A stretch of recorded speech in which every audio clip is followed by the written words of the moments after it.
Mas esta condição de que eu vou falar agora, ela tem aquele efeito da dor de cabeça por pressão, aquela dor global da cabeça, não é? E que é uma condição que tem a ver com o extravasamento de líquido, que é o líquido que envolve todo o sistema nervoso central. Portanto, o nosso cérebro está cá em cima, não é? Comandar as tropas todas, mas ele está a nadar. Jacuzzi. Está a nadar no líquido, exatamente. Ele está muito confortável, sempre muito confortável, a nadar num líquido ali muito bem banhado, não é? Que é o líquido cefalorraquidiano, que é um líquido que não só existe na zona superior, como depois vai pela medula, rodeando a medula até lá abaixo, à pontinha do sacro, não é?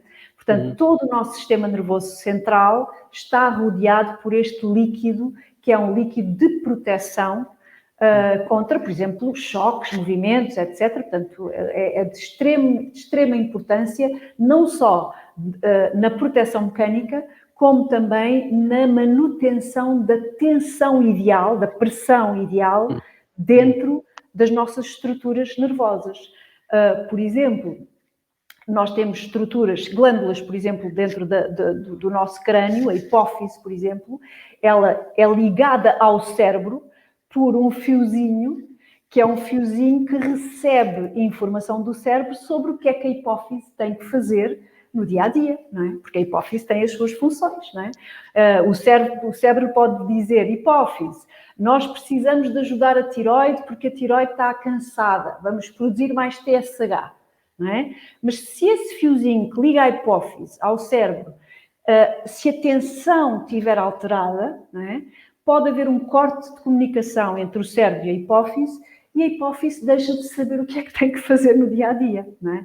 Ela deixa de saber que é preciso produzir TSH, ela deixa de saber que não é preciso produzir prolactina, por exemplo, não é?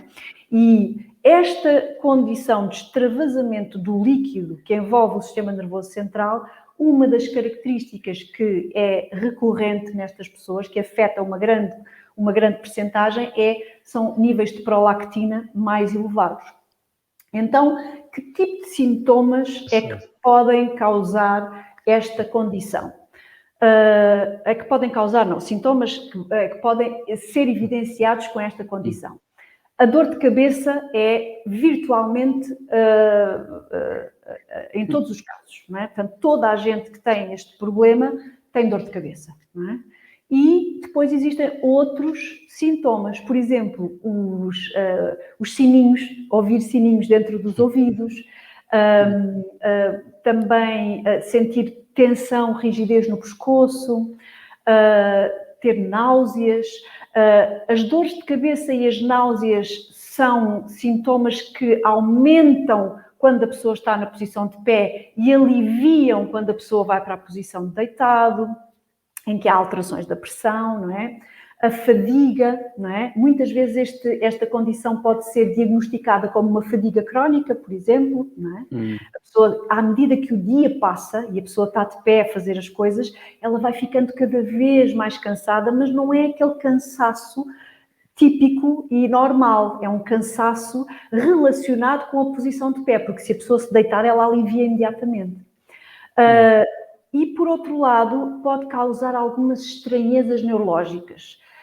Por exemplo, alterações não só dos ouvidos, não é? Da audição, mas alterações ao nível dos cheiros, ao nível dos sabores, não é? As pessoas podem ter... Não são só as pessoas com Covid-19 que têm alteração do paladar, neste caso é inibição completa, mas neste caso não é inibição, é alteração, é a pessoa sentir um sabor estranho ou um cheiro mau, permanente, que não existe. Portanto, é a informação que está a ser processada da forma errada, não é?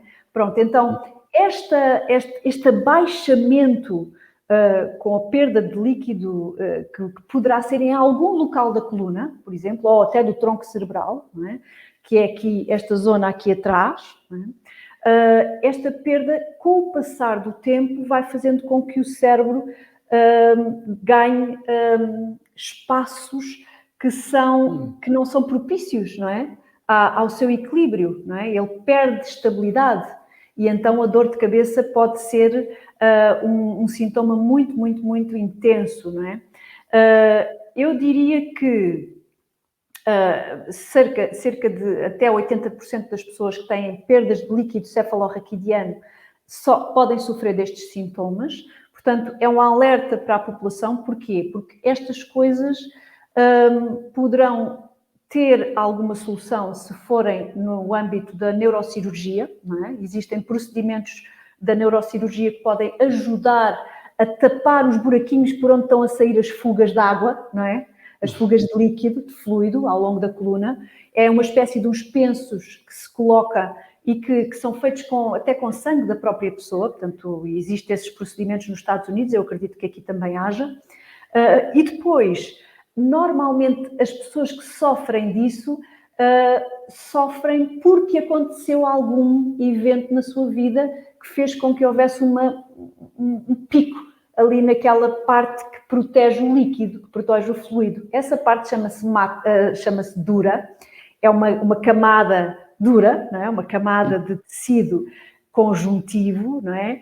Que protege toda a estrutura, não é? Nós temos até uma das camadas do nosso crânio, chama-se dura mater, não sei se o nosso público já ouviu falar, é muito conhecida, não é? Dá-se na escola, toda a gente já ouviu falar. Mas quando se punctura essa dura, por exemplo, através da técnica epidural, não é? Que é trespassar essa matéria dura para anestesiar a pessoa para um procedimento qualquer, por exemplo, para uma cesariana, não é? Muitas mulheres sofrem desta condição de perda de fluido cefalorraquidiano a seguir a uma cesariana. Isto pode acontecer. Ou então, a seguir a uma operação à coluna, não é? A pessoa tem hernias discais, então sofre um procedimento cirúrgico em que existe essa punctura, ou faz uma biópsia, por exemplo, também pode acontecer. E se a pessoa não tiver um bom tecido conjuntivo e uma boa capacidade de regeneração, não é? Então isso pode ficar a pingar durante muitos anos e a pessoa perder completamente a qualidade de vida. Não é? É uma coisa bastante séria. E acidentes, traumas, lesões de treino. Exatamente, acidentes, aquele chicote que muitas vezes as pessoas fazem, ou com o cinto de segurança, quando os órgãos embatem de encontro à estrutura da medula, por exemplo, não é? da coluna vertebral, perfurações, portanto, tudo o que pode acontecer de mal num acidente, não é? E é claro que a debilidade do tecido conjuntivo é mais comum em mulheres do que em homens, portanto, estas condições acabam por ser mais comuns em mulheres do que em homens e, infelizmente, as epidurais também são mais frequentes em mulheres do que em homens, porque há muitas cirurgias, muitos partos que não acontecem da forma natural, vaginal, e acontecem sob a forma de cesariana, não é? E aí há sempre uma epidural, não é? Portanto, eu diria que se a pessoa sente estes sintomas que eu acabei de dizer, desde as alterações auditivas, a fadiga, aquela coisa de levantar e ter a dor de cabeça e ter que se deitar outra vez, ou levanta, tem uma náusea, tem que se deitar outra vez, vão ao vosso neurocirurgião, por favor, e relatem estes sintomas para que seja despistado através da ressonância magnética se sofrem desta condição, porque isto é muito sério, porque perder líquido com o passar dos anos vai entrar em disfunção completa, não é? Sim. Pronto, mais coisas. Estes diagnósticos, eu tinha dito que isto era tudo muito subestimado, portanto, acredito que haja alguns médicos, se tiver aqui algum médico a ouvir-nos, ou alguém que conheça um médico que lida no dia-a-dia com este tipo de soluções para as pessoas, que se acuse e que deixe nos comentários, porque é importante as pessoas saberem onde é que podem ir buscar as soluções.